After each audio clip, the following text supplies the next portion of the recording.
Okay, TikTok is a platform. We are talking about that earlier, right? There's certain things that you can't, like, I remember a few months ago, I was just saying to someone that apart from the fact that there's all these e-com features that they're just released that is bringing them up to par with Instagram, they actually announced last week too at TikTok World, which is their big ad event.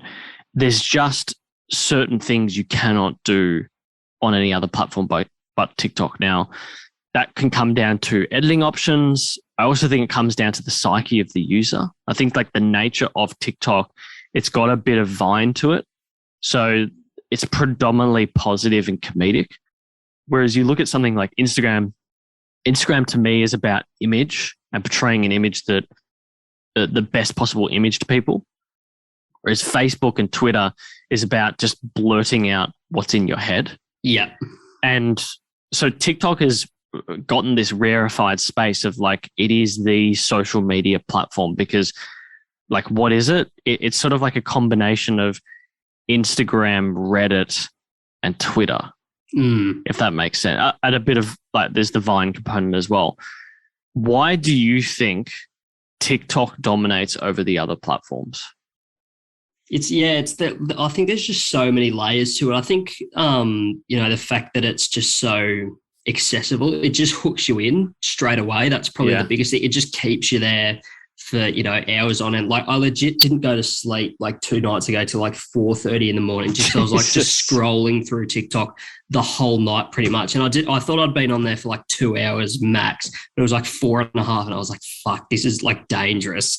It's just the addiction factor. It just keeps you locked in because the algorithm, it's so weird. It knows what you want. So it just keeps you there. So, I just try to limit how much time I'm actually spending on there. I just try to post my shit and then dip. I don't know what it is, but it's just like, it's so addicting. It's like so I guess the algorithm is one component to it. I mean, the type of content you get fed on TikTok, that is the thing, like from a product point of view, they've done really well is they've used machine learning to just basically allow a bot to understand you as an individual. And so like often the criticism I hear from people who haven't gotten into TikTok is basically because they haven't gotten in, they haven't hit that 2-week mark. You know how you need like a week or two for the algorithm to really work you out? Yeah. Like they haven't gotten to that point, which I always find interesting. But once it learns you, it's like every single video, man, is good. Everything is good. Like, they'll test a few videos that have got like 10 likes or something to see whether like clearly they're testing it amongst a cohort of people. But I don't know. It's that algorithm is scary good. Scary good. It's insane, like absolutely insane. And I don't really get into the sort of like, I don't really try to think about the technical aspects of it just because I don't know how any of it works. It's just, I'm so like out of touch with it, but I mean, it's worked in my favor for the past 2 years, so I'm not complaining, but it just seems to change all the time and just like adapt pretty much to anything. So I think that's why it's stuck around for so long and like at such a dominant level.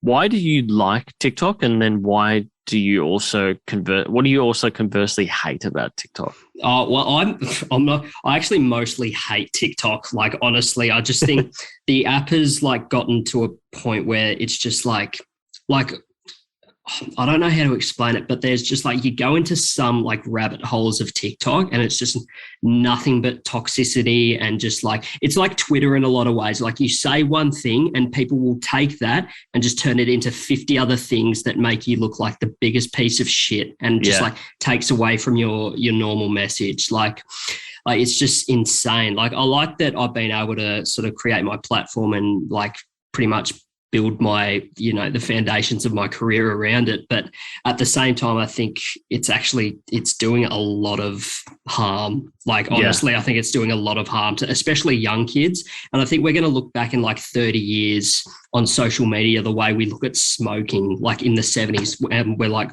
how the fuck did we let kids do this so often pretty much? But yeah, I think there just needs to be like, they need to pull back a bit because there's just so much division on TikTok that I'm seeing. Yeah. But because of the algorithm, it might just be because I'm a piece of shit and it knows who I am. Yeah, it could be that you're doing political stuff and then that somehow, well, actually, most of that's on Instagram, so I don't know if that's actually true. But I know what you mean. Like there was something recently, that couch guy thing?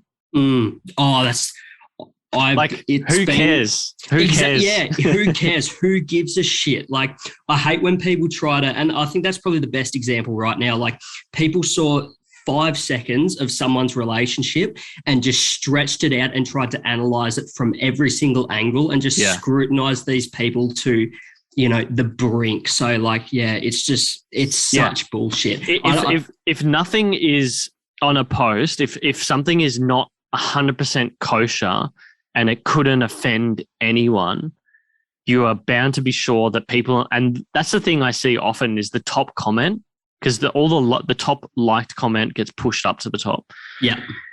In the comment section for those who aren't listening and haven't fucking used TikTok. But the first thing that I often see is like people in the comments need to chill out. Yeah.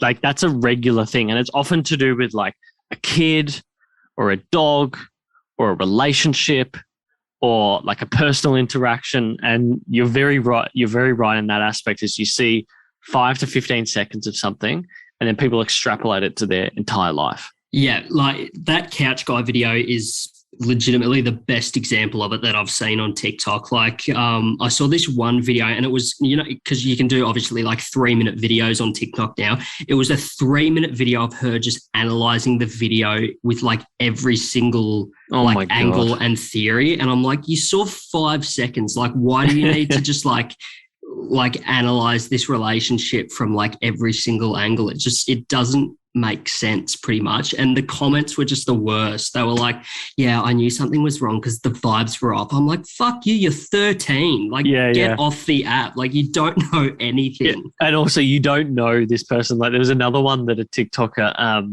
this chick, I can't remember her name, but her handle's Gary Winthorpe. She's very fucking funny. I think her name's Sophie Griffin. I think that's right. Yeah, she's so funny. I tried to picture her ages ago and nothing came of it, but I still follow her to this day because I just find her incredibly funny.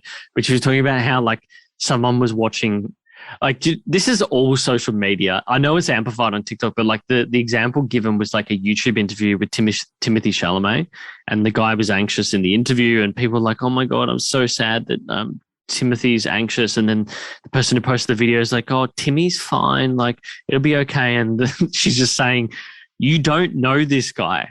Like, why are you calling him Timmy? He's just a fucking actor. Like, get over it. Relax." Oh, and like to like go into like his anxiety and all that sort of stuff. The absolute plethora of trauma dumping on that app, it pisses me off so much. Like people will like be.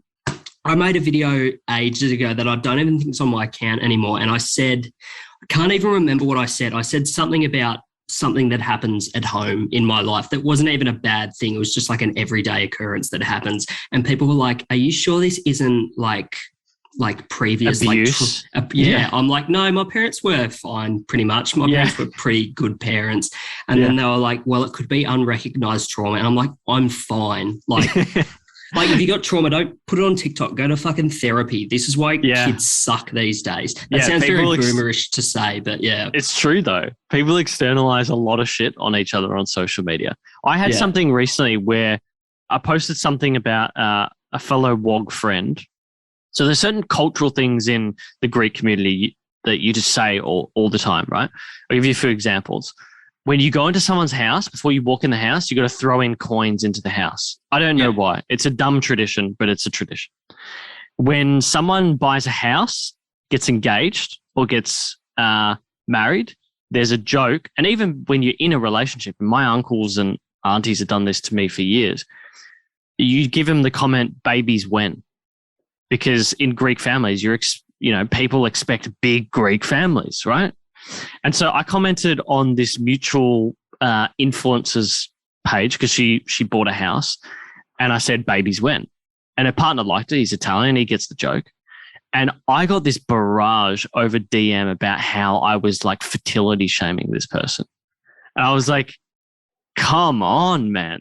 And the thing that got her to be quiet was I basically said to her, you're being culturally insensitive. That's the only way to bring some reality back to this person. Not it's none of their business. Not that if the person has a problem, they'll say something. Stop externalizing your shit on us. Yeah, it does my fucking head in. And I'm a nobody.